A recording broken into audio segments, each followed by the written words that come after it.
Eto na naman, Major General Nicolas Torre III, Director ng Criminal Investigation Detective Group, CIDG, ang inatasan ni PNP Chief Marbil na siya po ang mag-imbestiga at hanapin, ipasumite yung CCTV record dun sa bar sa Davao kung saan nai-involve or sinasangkot si Congressman Pulong Duterte ng 1st District ng Davao City, anak ng dating Pangulo, tungkol sa di umano'y pambubugbog kasi may complainant, may nagreklamo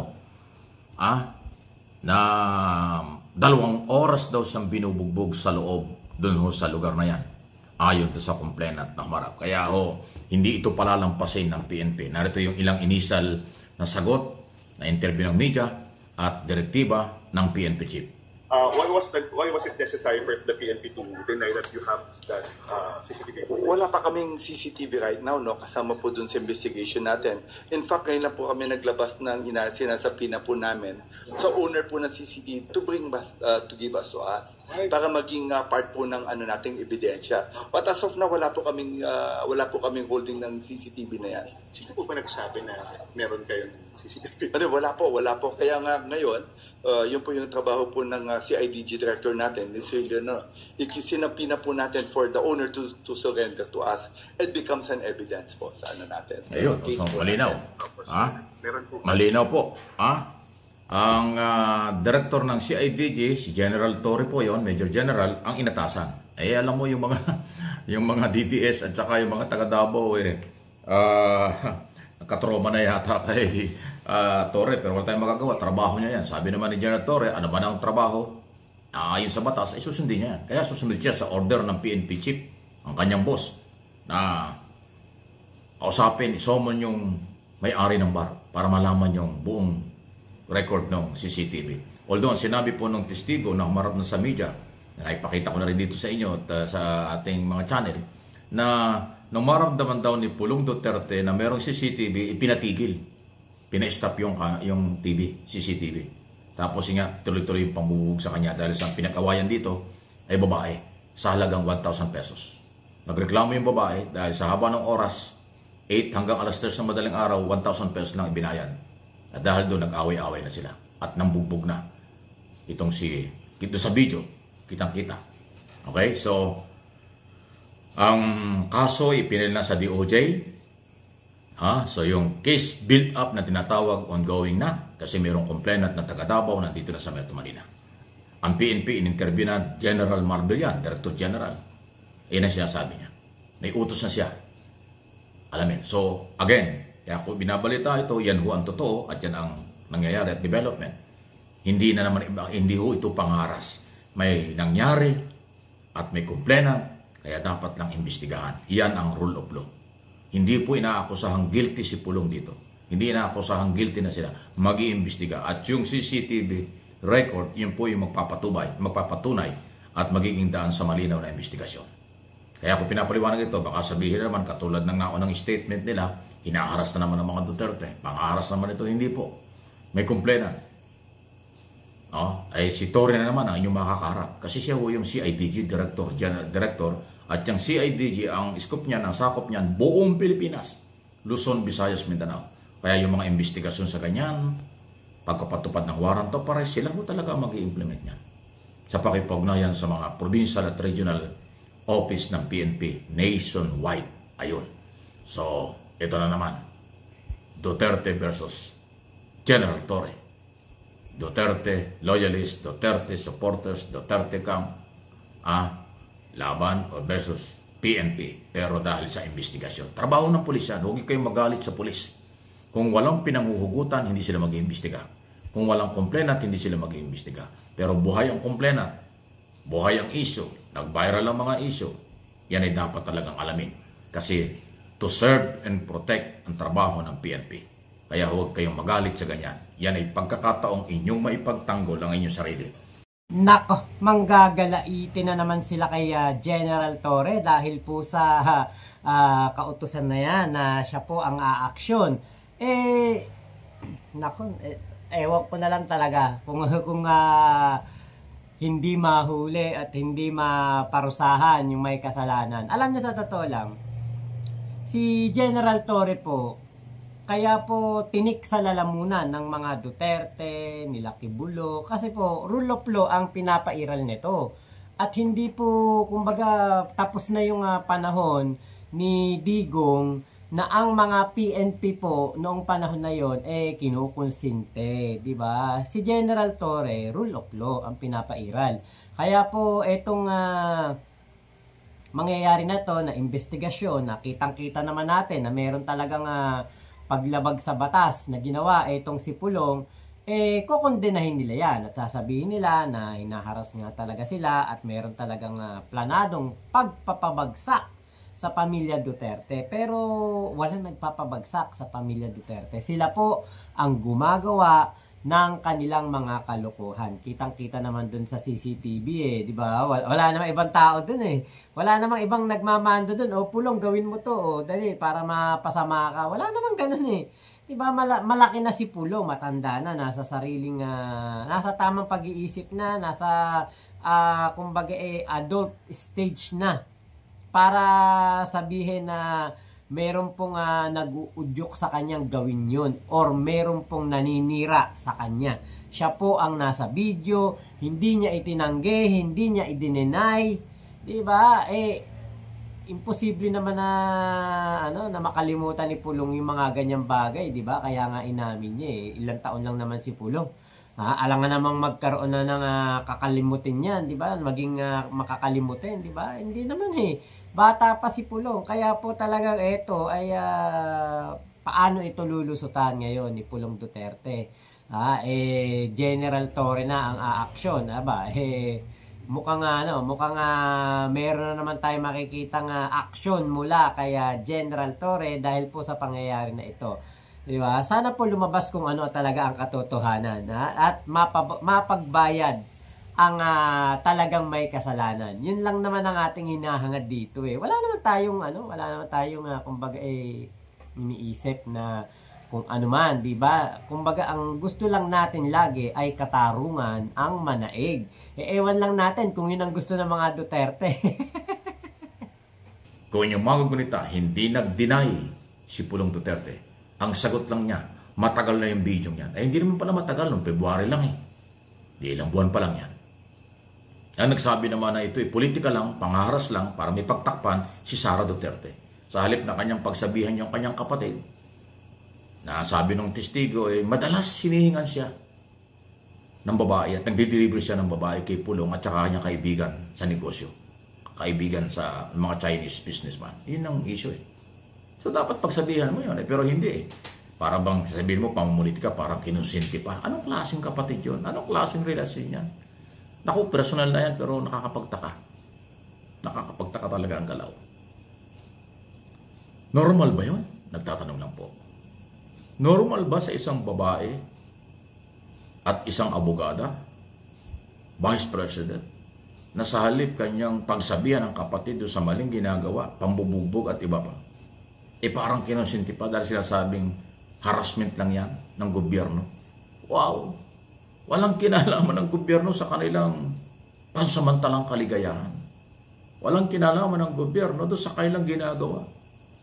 Nakikialam ang gobyerno dahil ang trabaho ng gobyerno ipatupad ang batas, merong biktima, merong reklamo, may kumplena. Yun po yun ang mga isyong nangyari. So talagang masasalimuot po ang mga development ng mga balita.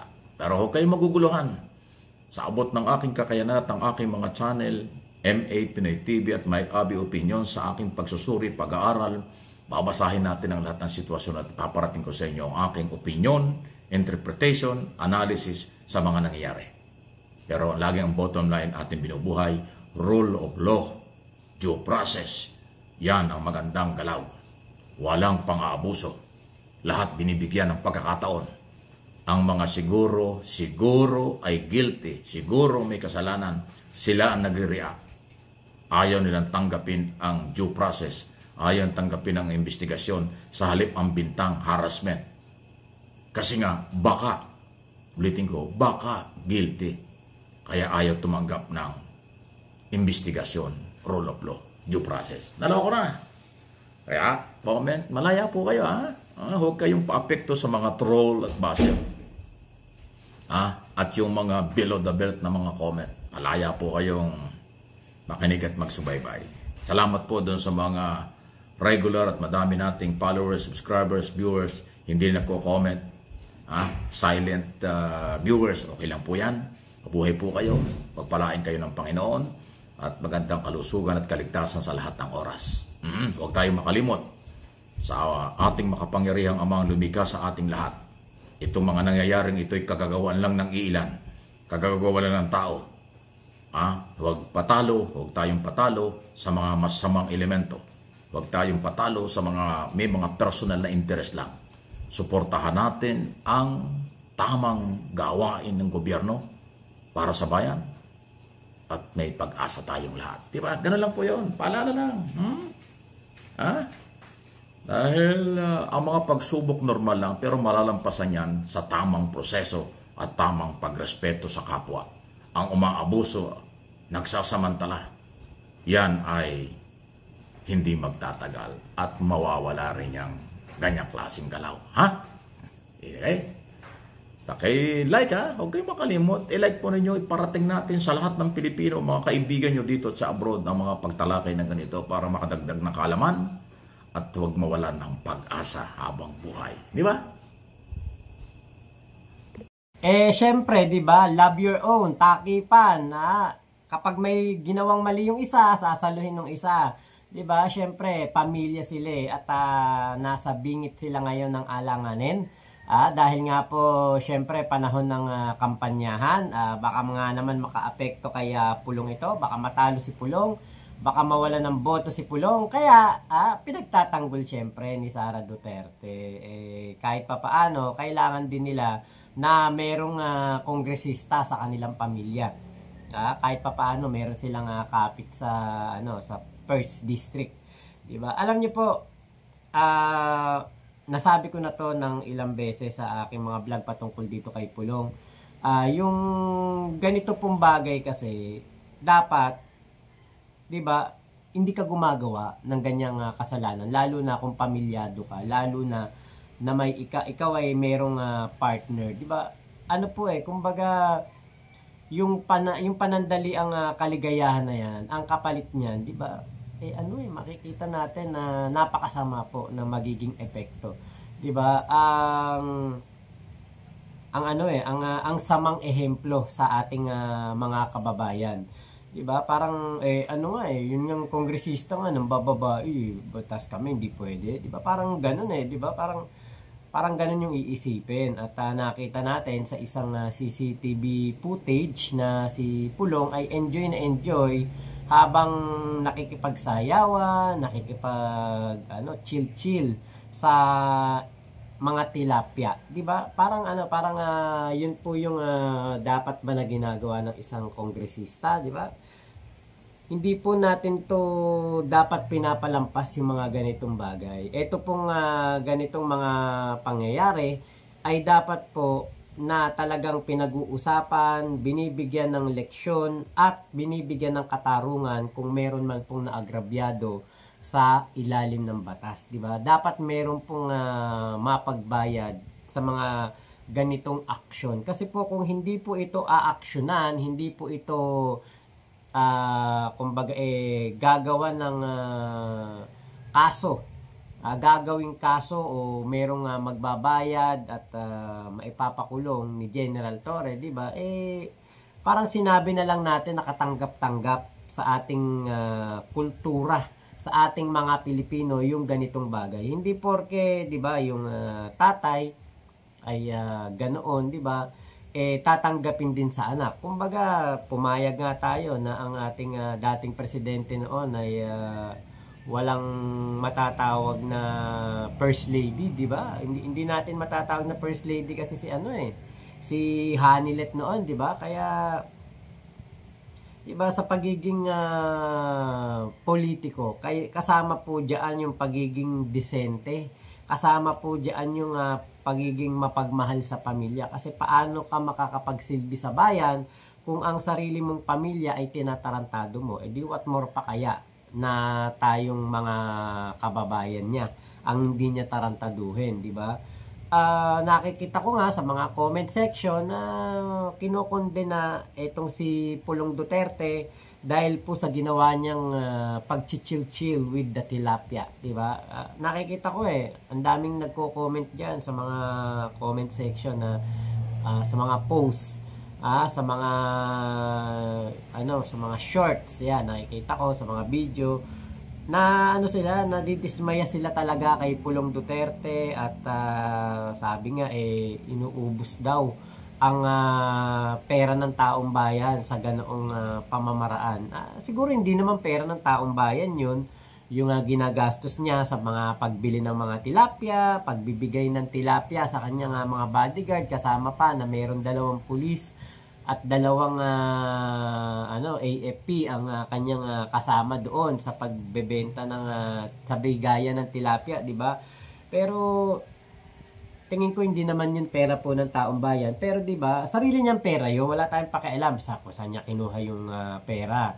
Tingin ko kayang-kaya niya na maggastusan niya dahil nga po sa yaman nila, di ba? Pero yung ganoong gawain, di ba sana, sabi nga nung isa, sana daw cellphone na lang daw binigay doon sa guardia, doon sa kanilang security.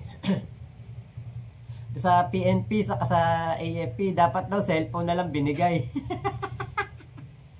Meron pa ako isa, sana daw nilibre na lang daw ng pagkain. Kasi syempre, alam nyo, birds of the same feathers flock together. Syempre, kung yung bossing mahilig sa tilapia, syempre mahahawa na rin yung mga tauhan at gugustuhin na rin nila ng tilapia. Di ba? Ganun lang yun. Kaya po, kung meron man pong ganyang mga pangyayari, kumbaga, kagustuhan nilang lahat yan. Kaya nga po ngayon, under investigation din itong 2 PNP at 2 AFP na tauhan o sumasama kay Pulong, 'di ba? Kumbaga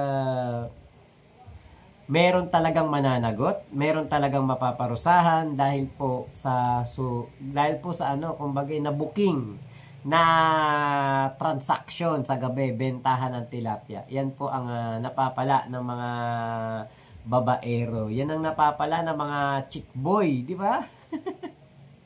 Si Digong alam natin chick boy pero 'di ba wala namang mga ganyang video na lumabas Dito kay Pulong talaga na booking Meron lang akong isang nalaman noon, panahon na nakaupo pa daw si Digong, sabi ni Kuya Nino Barsaga sa isa niyang live, sa isa niyang vlog,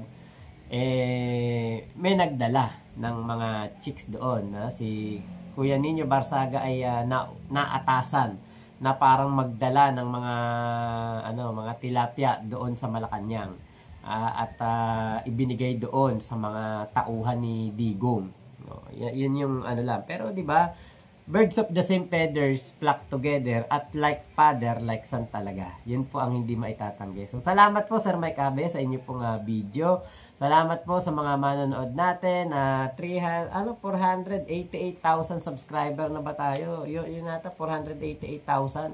Salamat po kasi di baling mabagal, di baling mahina ang ating pagtaas ng ating subscriber. Ang importante po, paangat. Maraming salamat po. Ingat po kayo, Mama Chup Chup. Love you, love you. God bless us all, Pilipinas. God first.